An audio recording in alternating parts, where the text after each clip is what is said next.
We might be too young to have a spotted cow, but we are both diehard Packers fans. I could talk about this for hours. He was my legend. He was my quarterback one. Taysom Hill, forever in my heart. We have a kind of a reputation of being the young and diehard fans. How is that, Dr. Pepper Taysom? Amazing. Okay, good. Let's keep it under 25 minutes, all right? Well, another week where the Packers don't live up to expectations. Welcome to episode 116 or 17 of the Underage Packers podcast. New week, same old crap from the Green Bay Packers. But today we have an exciting episode on hand, guys. I have been looking forward to this episode for literally since this past May, to be honest with you. Yeah, since the schedule came out. Yeah. So we have a treat for you all because Rachel Hopmayer, who covered the Packers in 2020 and 2021 for NBC 26, joined us, and she now covers the Bills for SpectrumNews over there. So it was such a joy to talk to Rachel, get some updates from her on the Bills season. We talked about Taylor Swift and related it to the NFL, if you're into that kind of thing, which Big B very much enjoyed. Yeah, enjoyed it a lot. It was a phenomenal conversation. Yes, I'm sure you did. So we're going to throw it to that interview now. And then on the other side, we will have more rants about specifically the Packers and their performances.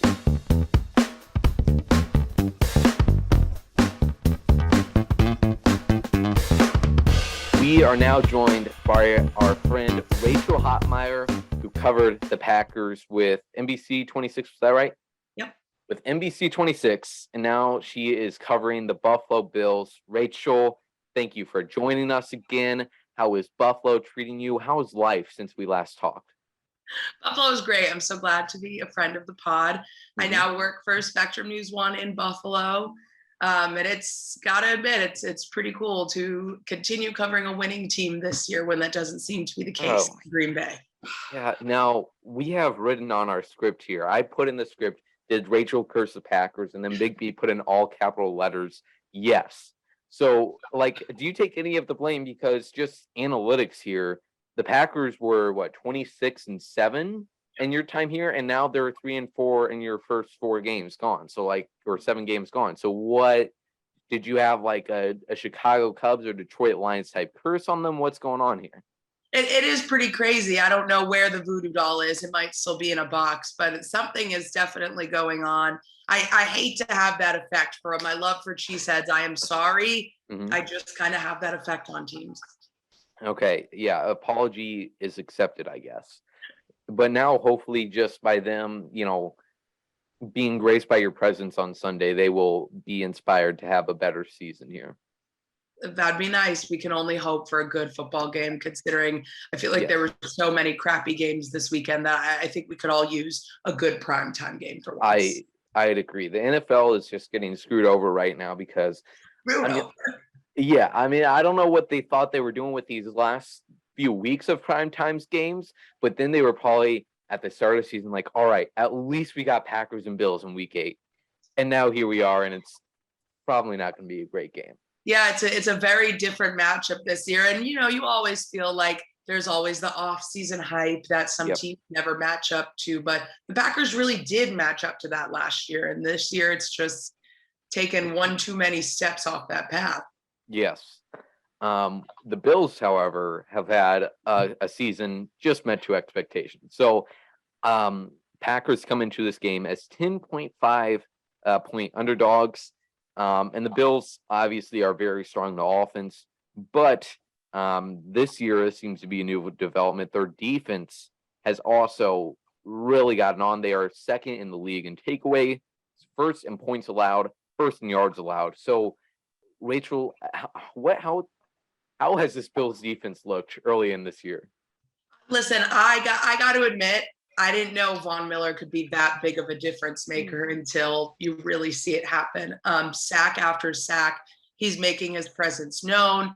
Like you said, 13.5 points allowed on average is just really incredible for a defense that knows the offense can back it up and 99% of the time is going to provide them that assurance, if you will, to cover. They've been great against the spread this year as well. It's been pretty impressive to see the playmakers come together as a cohesive unit. And every week, people are able to consistently perform. I mean, you even have Tremaine Edmonds, who hasn't played this whole season and still leads the team in tackles. Like, that's just, people are able to really excel at their highest talent in this system. And I really feel like they finally have all the pieces in place. It's always been one off or so, and that's still not accounting for some flaws that exist. I mean, look at the Dolphins game, but at the end of the day, the right playmakers are stepping up and everybody behind them, like when Jordan Poyer falls off, when Matt Milano can't be in the picture, it seems like this defense is really just picking up the pieces after each other.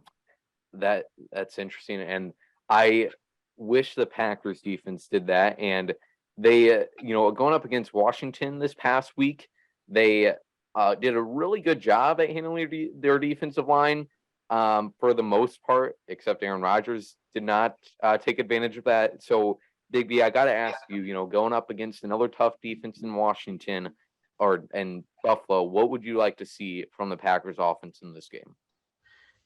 At this point, I am just so negative about this team, where I would just be happy with one good drive, maybe even two good drives at this point. For the whole game? I'm looking at least 17 points scored from this offense, and I'll be happy. Oh God, man, Yes. that's a bad statement of where we are at this point. Yeah, I'm not gonna lie. I mean, I knew it was bleak, but I didn't expect you guys to be down in the dumps. It's dark here, Rachel. It's dark. It is Shall not. we say as dark as midnight? One might say that. That does work. Now, I think for the Packers offense, they just have to finally get Aaron Jones involved in this game, because even in this last game against Washington, it seems so simple, but it cannot get through whoever is deciding whether it's Aaron Rodgers at the line, changing RPOs to passes, or if it's Matt LaFleur not calling enough run plays. I don't know. But Aaron Jones only got 12 carries in the last game against Washington. 4 of those were on a very successful first drive. I don't understand it. They blew a 17-point lead by that. So hopefully they change it up this week. And they're going to have to, in order to keep Josh Allen off the field. So, Rachel, we know how explosive the Bills' offense has been this year. But can you kind of just summarize up their performance for us? Yeah, I mean, it just seems like I watched a lot of tape between Rodgers and Adams, and I know that could be a sore subject, but a beautiful throw and routine for us all to witness. And the way Josh Allen finds Gabe Davis is really similar. We anticipated this to be a breakout year for him, and it's been pretty incredible. And then you just have people coming out of the woodwork to make other stuff happen on any given week. I mean, you've got McKenzie on the ground, you've got Knox making a big breakout catch every now and then. You just have these guys that are ready whenever Allen calls on them, and nobody kind of slips up. And obviously, this offense doesn't work without him, Stephon Diggs. He's really that firepower that just doesn't seem to miss. And to be honest, there's been a lot of overlooked flags on him, especially in Kansas City, in my opinion, that he's been able to pull. He's shifty, he breaks ankles, but he turns around at the right time. And I think the late hands is super important. But like you said, I really think the key to beating this Bills offense for the Packers would be feeding Aaron Jones often and quickly, because that seems to be the way to at least beat the air raid defense that the Bills have going on. No, you mentioned earlier the game against Miami, which is Buffalo's only loss on the year. What do you think Miami did well in that game? It came down to a lot of time management, honestly. Sean McDermott wasn't afraid to admit that some of that fell on him, but the fact that Miami blocked their own punt and was still able to beat them, if the Bills had 30 more seconds, it would have been a different game. But at the end of the day, it wasn't a LaFleur-like situation in 2020, when he's calling the questionable calls at the end, but it just stacked up over time that when those drives don't produce, those extra 5 yards matter. So while the Bills should own that loss, I don't like to discard losses every now and then as a freak or a wrong game that shouldn't be counted in the books, because it did count and that performance was clearly out there. However, they've done a lot since then to remediate that. Okay. Now, for this game against Buffalo, is there one, or against Green Bay in your eyes, is there one particular matchup that you think Green Bay needs to expose other than Aaron Jones against the defense like we've mentioned? I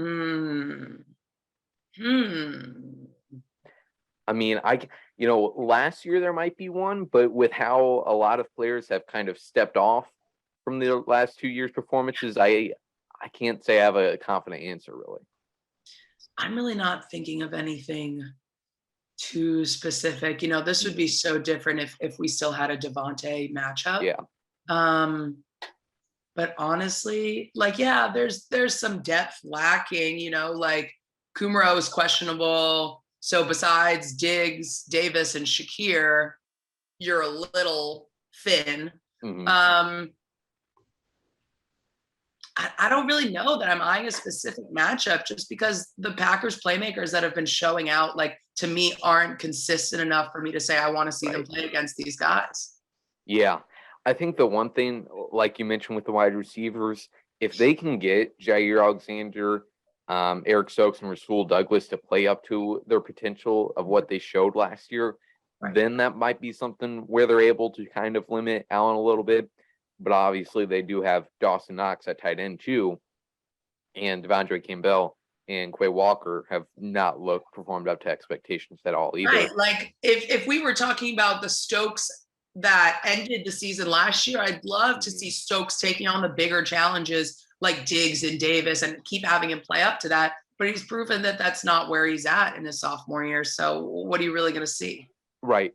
And this game really will be a tough test for the Packers. And like Aaron Rodgers mentioned after the Washington game, it's kind of the best thing that could happen to them in a way. And I think if they do end up losing horribly, it won't be a surprise to them. Mm-hmm. But if they can somehow pull out a win, it will definitely give them a boost of energy that they desperately need right now. I guess my question for you guys is, what do you need to happen for you guys to consider this like a successful game for the Packers? Because obviously a win is far-fetched, but what do you need to feel confident that's all right, they got beat down in DC, but they at least went to Buffalo and did blank? Okay. For me, simply, I need to see more out of Aaron Rodgers. That would give me any level of hope that they would be able to turn it out. More from Aaron Rodgers, and probably the game not getting away from them by quarter 3. Okay. That, and if they do have a lead, that they don't blow it like they have over the past few weeks. Big B, do you have an answer other than the very pessimistic one you gave earlier? I'm gonna say at keeping it close. What's close? That. Yeah, that's a good point. Probably 14 points close. Okay. I was thinking you were going to say one score. You are really down to the tip, my guy. This losing streak has put me in a terrible place. God. Should I be concerned about you? I don't know. If you want to, that's cool, but I guess it's kind of crazy, the 180 that's really happened. Yeah. I mean, you've left us, and Big B has completely our season has completely turned us into just not happy campers, I guess. Hey, but there is a fun story. I mean, McDuffie is from Buffalo, so it's his first homecoming. Maybe you guys rally behind the energy. Big B loves those random guys, and his nickname for Isaiah was the duffel bag last year. That didn't quite stick. No, I like that. It's fun. Yeah, I think let's get him some playing time on special teams, and let's have him show out for his family. That I'm sure will be there. Yeah, I think. Fun.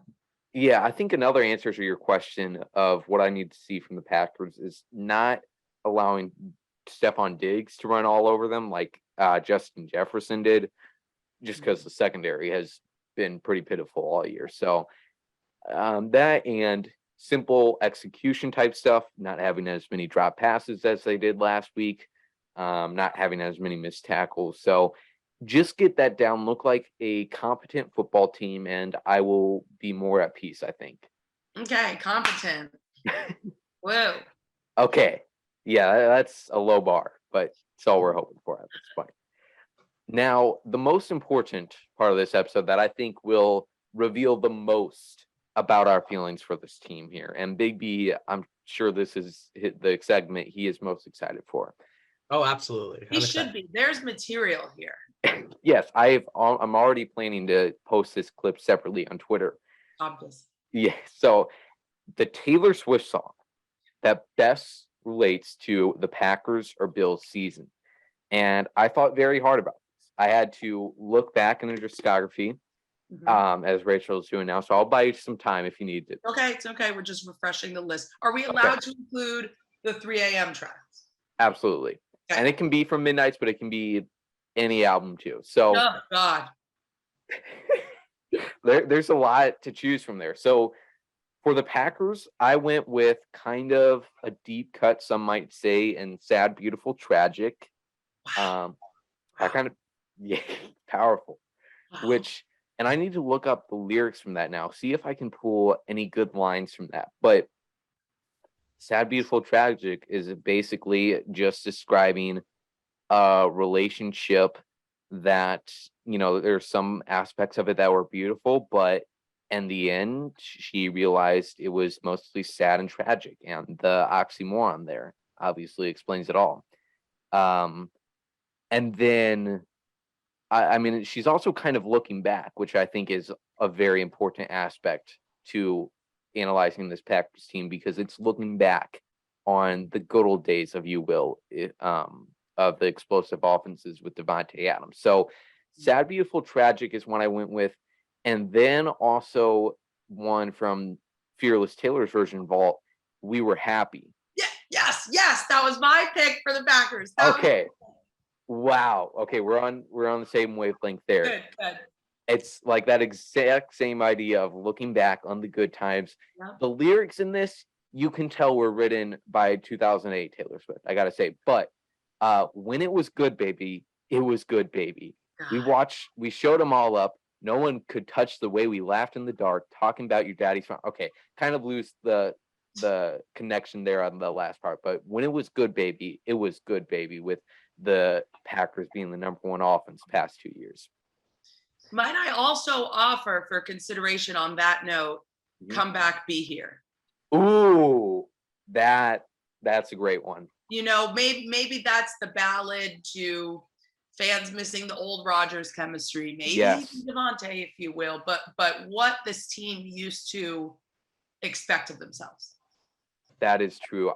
There's probably also one of being, maybe I Almost Do works of, Aaron thinking back about Devontae and the great times they had with each other, and wanting to, kind of spend time reminiscing about that.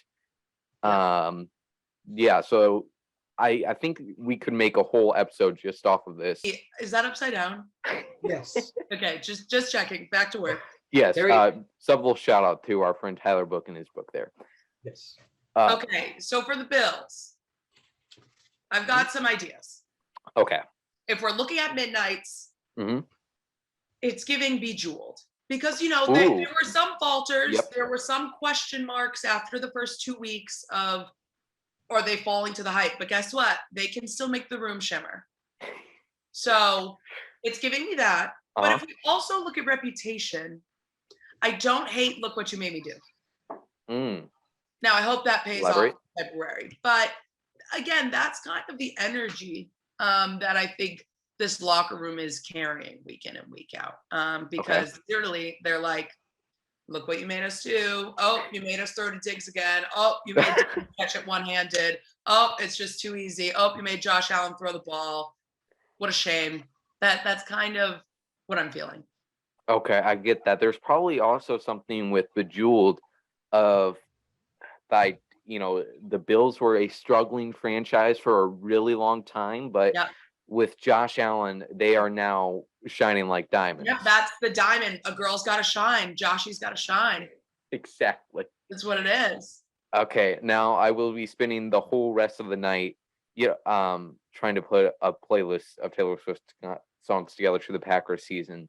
I actually once stumbled upon somebody who created a whole playlist of Taylor Swift songs that, if you follow it in chronological order, go along with Aaron Rodgers' career, going Wow. all the way back to 2005.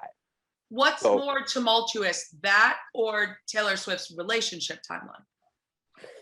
Man, there's a lot of events in both, for That's sure. an emotional roller coaster to ride either way. Yeah, absolutely. Wow. It has its ups, it has its downs, and big yeah. ones. Okay, well, Big B, I offered the opportunity to you to share like any song in general that you think relates to the Packers season. So do you have a pick for us? Let's be non-Swifty inclusive. I mean, you did tell me not to pick I Think I'm Gonna Kill Myself by Elton John. Big B. That'll be the honorable mention. So I'm gonna go with If I Can Dream by Elvis Presley, because we are just dreaming of a Packers win. Okay. I think you need to like touch some grass. That's I too think you gotta scary, like though. go on a walk. This That's is not what scary. the group chat tells Big B often. Yes. Did you notice after it was like 2 weeks ago when he changed his profile picture to black, just black Yeah. screen? He went in his rep era, basically. It's right. So I completely recognize and agree with a lot of your emotions, because this is a ridiculous time for you. But just like go on a walk. Just I think this is great get some advice. Sunny D. I had some Sunny D the other day. It was great. You should get some Sunny D. All right, I'll put that in the back of my mind. Okay, thank you. Yes. I told him, like, you need to take a break from Twitter after Packers losses, because as you admitted, Big B, yeah. like, losses bring out the worst of you. Yeah. So you don't want that to be the perception people have of you. Like, I'm gonna I mean- check in with you after what happens this weekend. Thank you. I'm officially on a 3-day streak of people blocking me on Twitter, so That's a Oh, lot. wow. I'll continue to tomorrow. But yeah, Oh, that's fun. yeah. Andy Herman is the one who initially turned me on to blocking people, and I really didn't like doing it. I don't Uh-huh. like to do that, but now who cares? I block Yes, people. massive shout out to Andy on the way he runs his Twitter, because I can just perfectly curate my Twitter feed however I want it. Do not have to worry about any of the notifications. I don't go for blocking people because I'll still take their engagement, but True. I'll mute them. It's fine with me. Hey, you're young. You got to get the engagement out of you. Exactly. Someone's trying to go to college one day. Yes, so matters. All right, Rachel, this was such a fun conversation. Thank you so much. Always happy to be back with you guys.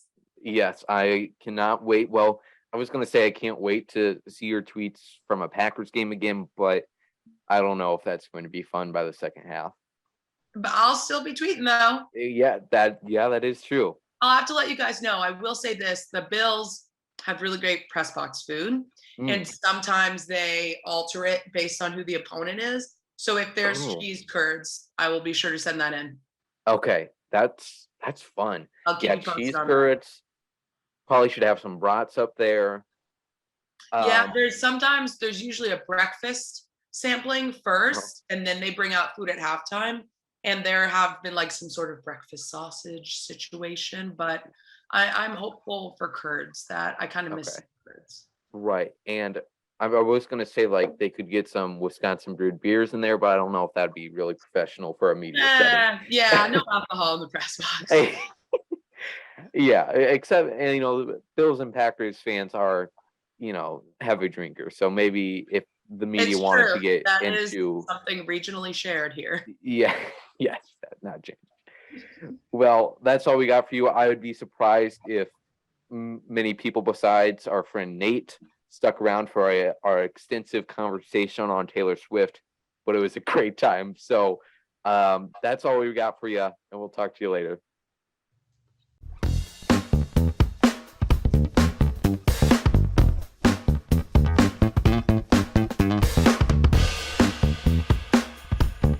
we now interrupt this episode to talk about these great things that our buddies at Signable sent us.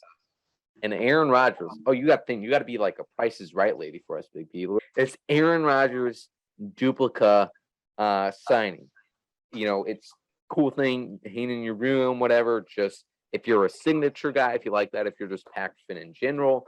And then, yeah, look at the back. That's pretty neat. So Signable sent us these, and they're also giving one of you guys one of these things for free. So what you got to do to win this Aaron Rodgers signable, these are brand new things, is go to our Twitter and look at the post that we're going to have up on there. And you have to predict Aaron Rodgers' stat line this week against the Buffalo Bills. And the closest to get that one right is going to win one of these signables. We'll cover it all. And also you have to follow Signables on Twitter and subscribe to our YouTube channel. And you could have your very own Aaron Rodgers signables. Thanks to them for sending Big B and I these. So make sure you enter that giveaway.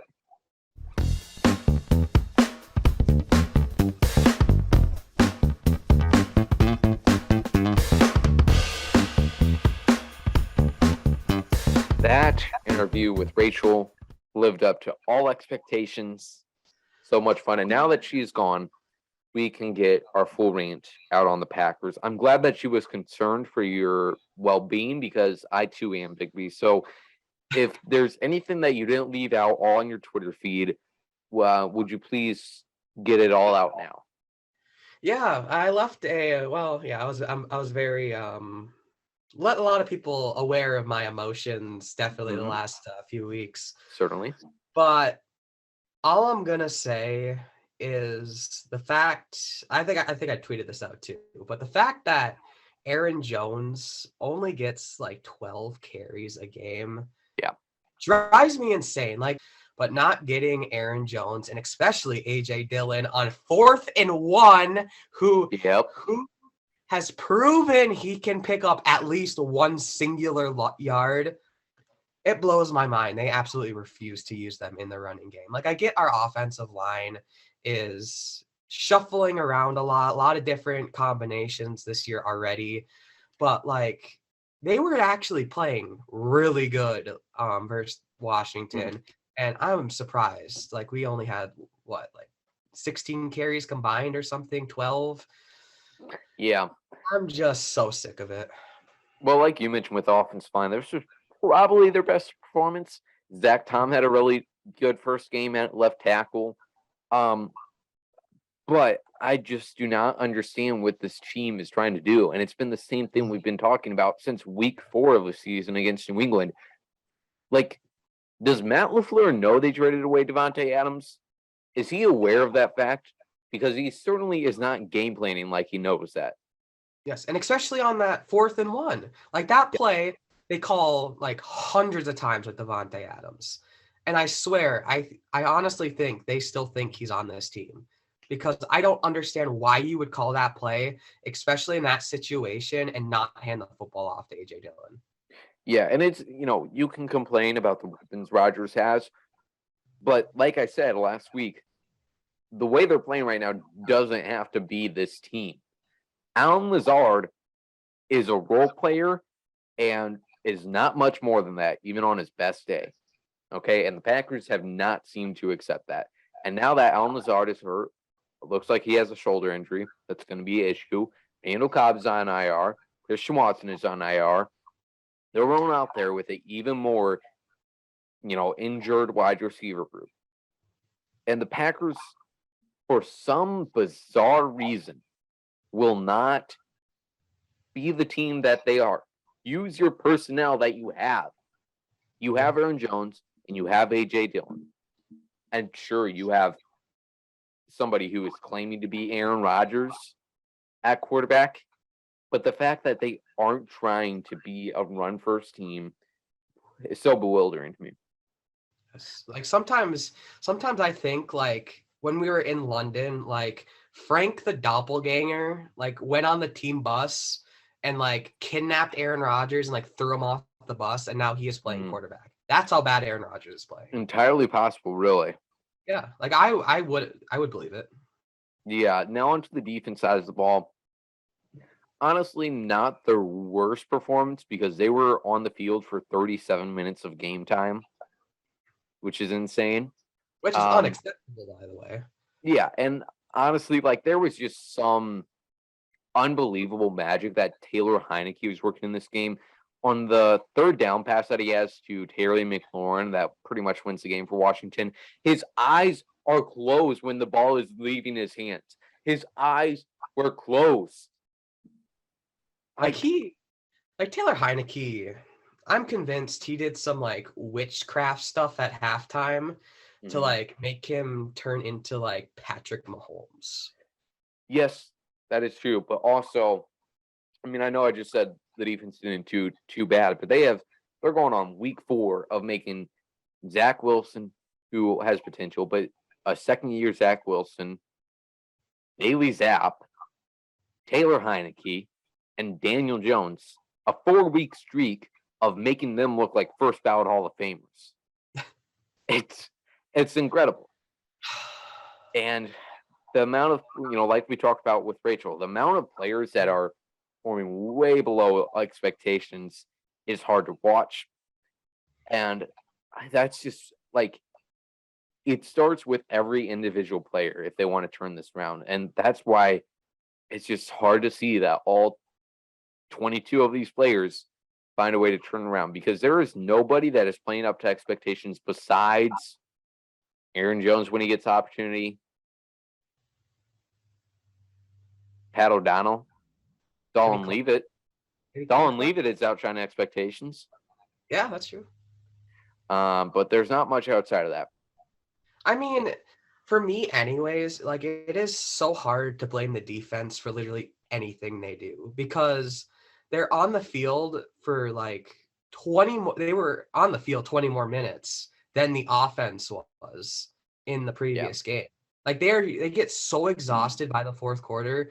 Like it's hard for me to put like the game even on them, or like even complain about them being awful, because like I would be half dead if I was playing like 40 minutes of game time. Yeah. That's saying, and they did, plenty of things for the offense to be able to take advantage of. They had the Devondre Campbell was pick 6, but they made stops at certain points, but you're not going to win games when the only 2 third downs your offense converts is near the end of the game and caused by penalties. You're just not. Yes. So, and that reminds me. Okay, here we go. Boy. Here we go. Okay. The Eric Stokes pass interference call. I swear to God that rule is getting to the point where it is just the stupidest rule in this game. The wide receiver can literally run into your defensive back and they will throw a flag for defensive pass interference on them. That even took away a touchdown, which would have been a big difference in this game, of course. That drove me insane. I'm to the point where I'm emotionally exhausted and I just can't go further with this yelling right now. Yeah, I just hope, beating Buffalo would be a big feat, but I just hope we're not talking about the same thing for the rest of the season, because, man, feels like these last 4 weeks have been the same exact episode. I got to be honest with you, which is unfortunately true, and it speaks to the Packers over and over again trying the same thing that does not work. So they got to turn it around. Trade deadline is coming up if they want to add a Jerry Jeudy or Chase Claypool, whichever wide receiver you want to throw in that box. But I don't know, man. It's it seems like we're still in the early part of the season, but we're entering the middle part. In just a month, we'll be talking about playoff pictures, and the Packers have a lot to do to catch up. Well, I shouldn't say that, because in reality, they are only 3-4, right? This isn't a situation where the adversity is too much of a hill to climb over. Like, just on paper, being 3-4, 2.5 games behind the division, like that's still very easy to come back and you know, hey, maybe like they get blessed by a god and they went out and they could still somehow get that first seed. You know, that's not ruled out of the picture yet. So a lot could happen, but they got to do a lot internally to turn it around. And one of those things is not have Amari Rogers on punt returns. You know, I'm getting so sick of him being on punt returns. Mhm. And I'm getting so sick of Brian Gutekunst refusing to add a guy specifically for punt returns. But I think they have. They've added players that they've tried out at least. But for some reason they never you know, they get added onto the practice squad and that's the end of the story.